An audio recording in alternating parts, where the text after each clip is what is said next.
Penyakit tipes adalah suatu penyakit yang disebabkan oleh bakteri. Jadi kita bilang itu infeksi ya.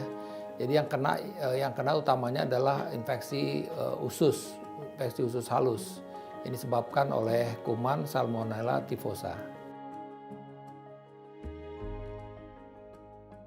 Ya, jadi penyakit infeksi usus yang disebabkan oleh kuman Salmonella typhosa yang kita bilang infeksi tifus gitu ya, atau orang bilang tifus. Tifus itu adalah penyakit yang berhubungan dengan makanan ya. Nah, karena memang kuman ini ditemukan pada makanan. Jadi makanan tercemar, kebetulan misalnya orang yang mengkonsumsi makanan tersebut daya tahan tubuhnya nggak bagus, maka dia bisa terinfeksi oleh kuman Salmonella typhosa tersebut.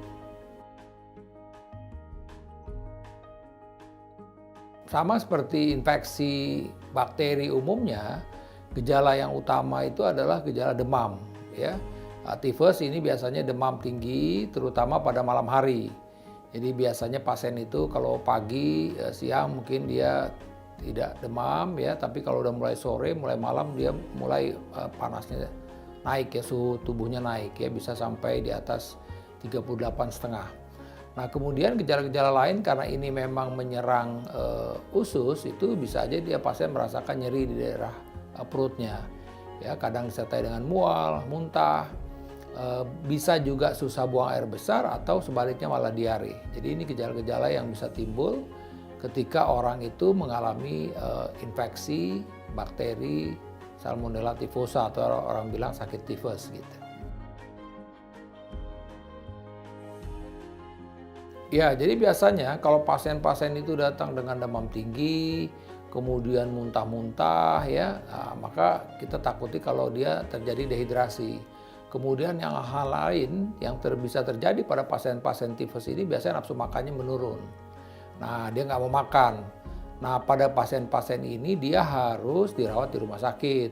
Kenapa? Ya karena tadi ya mau minum obat juga pasti susah dia muntah-muntah ya kan. Oleh karena itu dia perlu di rumah sakit, mungkin juga perlu diberikan antibiotik ya melalui infus ya. Kemudian juga dia perlu juga mungkin tambahan cairan melalui infus atau mungkin juga bahkan tambahan makanan dari melalui infus. Jadi biasanya pasien-pasien yang datang dengan kondisi yang lemah, demamnya tinggi, kemudian disertai mual muntah, maka pasien-pasien itu biasanya indikasi untuk dirawat di rumah sakit. Pasien-pasien dengan infeksi dengan Salmonella typhosa atau penyakit tifus ini memang sebenarnya tidak boleh juga dianggap remeh ya. Kalau kebetulan dia daya tahan tubuhnya ngedrop ya kan, kemudian dia mengalami infeksi ini bisa fatal ya. Sama juga seperti infeksi lain. Jadi bisa aja infeksi ini masuk ke dalam darah kita yang kita bilang bisa terjadi sepsis, bahkan toksin atau racun dari tifus ini juga bisa mengganggu ke otak kita, bahkan bisa sampai fatal, bisa menyebabkan kematian. Ya, tapi umumnya kalau di kota-kota besar kan pasien kalau udah merasa meriang, demam, dia akan berobat ke dokter dan biasanya dokter akan berikan antibiotik. Biasanya mereka lebih cepat tertolong karena cepat segera mendapat antibiotik. Walaupun sekali lagi kalau dia tidak ditangani dengan baik tentu bisa menyebabkan kondisi atau komplikasi yang fatal. Ya, kalau pasien itu dirawat di rumah sakit, biasanya dokter akan memberikan infus, kemudian bisa memberikan antibiotik drip ya melalui antibiotiknya melalui infusan, ya, kemudian tentu obat-obat lain sesuai dengan keluhan atau gejala. Dan biasanya pasien akan diberikan makanan-makanan yang lembut ya, bubur. Nah, bagaimana kalau pasien ini dirawat di rumah? Sama, prinsipnya ketika dia dirawat di rumah, maka pasien ini pun juga harus mengkonsumsi ya makanan-makanan yang lembut ya, dietnya kembali lagi dengan bubur ya, atau mungkin dengan makanan-makanan yang berkuah seperti sop misalnya. Nah, kemudian akan mendapatkan antibiotik dan obat-obat tambahan lain. Kalau misalnya dia demam ya obat untuk demamnya. Kalau dia mual mungkin ditambah obat untuk mualnya. Kalau kebetulan lambungnya juga terganggu, dia akan diberikan obat untuk mengatasi asam lambungnya. Jadi pada prinsipnya pasien itu memang bisa saja dirawat di rumah, tapi kalau memang kondisinya berat tentu harus dirawat di rumah sakit. Ya, secara umum tadi ketika dokter sudah menegakkan diagnosis bahwa pasien tersebut mengalami tifus, maka hal yang harus diperhatikan ketika ditegakkan tifus adalah bahwa dia harus merubah bentuk makanannya tadi ya. Jadi dia usahakan untuk makan yang bubur. Kemudian menghindari makanan-makanan yang terlalu asam dan pedas karena dia bisa menginjus terjadinya diare. Kemudian juga sebaiknya tetap mengkonsumsi protein ya, baik itu dari putih telur, tahu tempe, atau misalnya ikan atau ayam misalnya seperti itu, dan menghindari makan-makanan yang terlalu banyak lemaknya.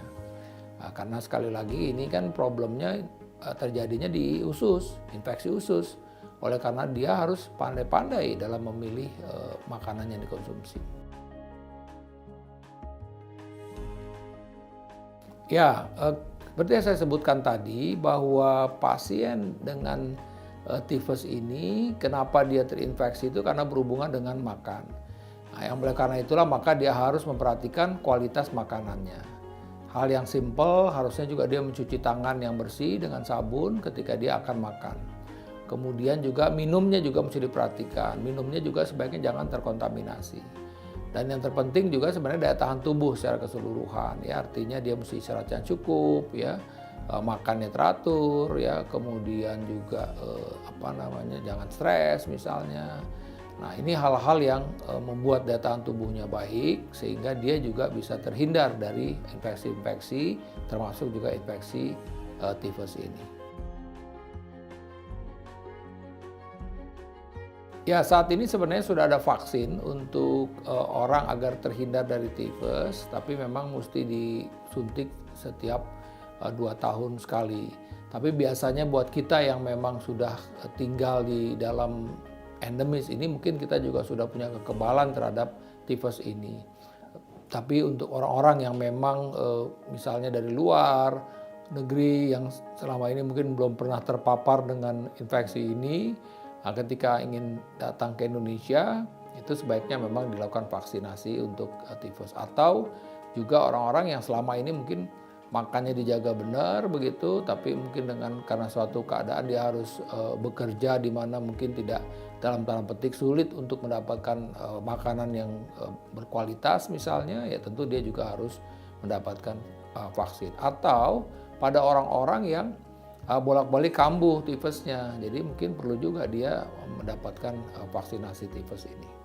Demikian penjelasan saya mengenai infeksi oleh kuman Salmonella typhosa yang dikenal dengan penyakit tifus. Saya Profesor Arif Faryalsam, sampai jumpa pada episode berikutnya.